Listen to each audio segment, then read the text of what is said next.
As a student एक अच्छा target तो मैंने अपने लिए सेट किया था, आज उसको अचीव करने के बाद काफ़ी अच्छा लग रहा है। अच्छा, अपनी फैमिली के बारे में ज़रा बताइए, किस तरीके का आपका सोशल इंस्पायर? मेरी प्राथमिक शिक्षण मेरा कारंजालाड जेसी हाई स्कूल में हुआ था। मेरे पापा किसान है। बेलखेड़ नाव का एक छोटा सा गांव है मेरा, डिस्ट्रिक्ट वाशिम, महाराष्ट्र में। और क्लास 11th में मैंने नागपुर में अपनी प्रिपरेशन स्टार्ट की थी। और आज रोज पढ़ाई करने का सेटअप कैसा था? सुबह हमारी क्लासेस होती थी लगभग 5 घंटे की, और उसके अलावा 6 से 7 घंटे की मैं सेल्फ स्टडी करता था। सुबह जल्दी उठकर मेमोरी बेस्ड पार्ट करना और रात को अपना होमवर्क कंप्लीट करके 10 बजे तक सो जाना, ये मेरा शेड्यूल रहता था। सब एक आपने टारगेट किया कि इसमें आप फर्स्ट जब प्रिपरेशन मैंने स्टार्ट की थी तो अपने लिए गोल तो 1 का ही सेट किया था, और अभी उसको अचीव करके काफ़ी अच्छा लग रहा है। अचीव कर लिया, आगे क्या करने का? आगे मेरा टारगेट है जेईई एडवांस में अच्छी रैंक लाकर आईआईटी बॉम्बे कंप्यूटर साइंस में अपनी सीट पक्की करना, और उसके बाद एक अच्छा इंजीनियर बन के देश के लिए कुछ करना। आज का यूथ सोशल मीडिया ज़्यादातर यूज़ करता है, आप दिन भर में सोशल मीडिया कितना यूज़ करते थे और आज के यूथ को आपको क्या मैसेज है? आजकल काफ़ी स्टूडेंट सोशल मीडिया के पीछे लग जाते हैं, तो मेरा ऐसा कहना है कि प्रिपरेशन के पहले दिन से ही आप सोशल मीडिया को टाटा बाय बाय कर दीजिए। और मुझे ऐसा भी लगता है कि एक स्टूडेंट के लिए पढ़ाई के साथ साथ थोड़ा एंटरटेनमेंट भी ज़रूरी रहता है, क्योंकि 2 साल आपको कंटिन्यूस पढ़ाई करनी है। तो मैं मोबाइल तो बिल्कुल नहीं देखता था, लेकिन हफ्ते में मैं एक आध मूवी देख लेता था, जस्ट एंटरटेनमेंट पर्पज़ के लिए, और उसके अलावा मोबाइल का यूज़ बहुत कम।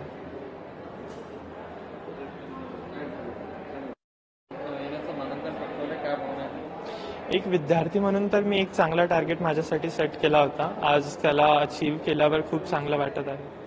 कशा अभ्यास करण्याचं कशा पद्धतीने दिनक्रम होतं त्याचं? दिनक्रम असा होता की मी सकाळी लवकर उठून मेमरी बेस्ड पार्ट करायचो, नंतर क्लासेस झाल्यावर 6 ते 7 तासांची सेल्फ स्टडी करून रात्री 10 पर्यंत आपलं काम आटोपून झोपून जायचो। कौटुंबिक पार्श्वभूमी काय तुझी? प्राथमिक शिक्षण कुठं झालं आणि नागपूरला कधी आलं? माझं प्राथमिक शिक्षण जेसी हायस्कूल कारंजा लाडमध्ये झालं, आणि माझे वडील शेती करतात। बेलखेड नावाचं माझं छोटंसं गाव आहे, मंगरुळपीर तालुक्यात, जिल्हा वाशिम। आणि 11वीमध्ये मी नागपूरला आपली प्रिपरेशन स्टार्ट केली होती। असं काही म्हणून ठरवलं होतं की देशात प्रथम येऊ? एक स्टुडंट ॲज अ स्टुडंट मी एक चांगलं टार्गेट तर माझ्यासाठी सेट केलंच होतं, आणि आत्ता त्याला अचीव केल्यावर चांगलं वाटत आहे। भविष्यात काय करायचं? आता तर माझं यानंतरचं टार्गेट आहे जेईई ॲडव्हान्समध्ये चांगली रँक पटकावून आयआयटी बॉम्बे कम्प्युटर सायन्समध्ये आपली सीट पक्की करून एक चांगला इंजिनियर बनायचं आहे आणि देशासाठी काहीतरी चांगलं करायचं आहे। आजचा युवक कुठेतरी सोशल मीडियाचा कुठेतरी आहारी गेला आहे, तू कशा पद्धतीने सोशल मीडियाचा वापर केला आणि आजच्या युवकला तुझ्याकडून काय आव्हान? जेईची प्रिपरेशन करणाऱ्या ॲस्पिरंट्सला तर सोशल मीडियापासून खूप दूर राहायला हवं असं मला वाटतं। आणि एक स्टुडंटच्या जीवनात 2 वर्ष जर तुम्हाला कंटिन्युअसली अभ्यास करायचा आहे, तर त्यामध्ये थोडंसं एंटरटेनमेंट पण असायला हवं। तर मला असं वाटतं की तुम्ही हप्ताभर मोबाईल पाहू नका, पण जवळपास 15 दिवसातून एक तरी मूवी बघितली तरी एंटरटेनमेंटसाठी काफी आहे।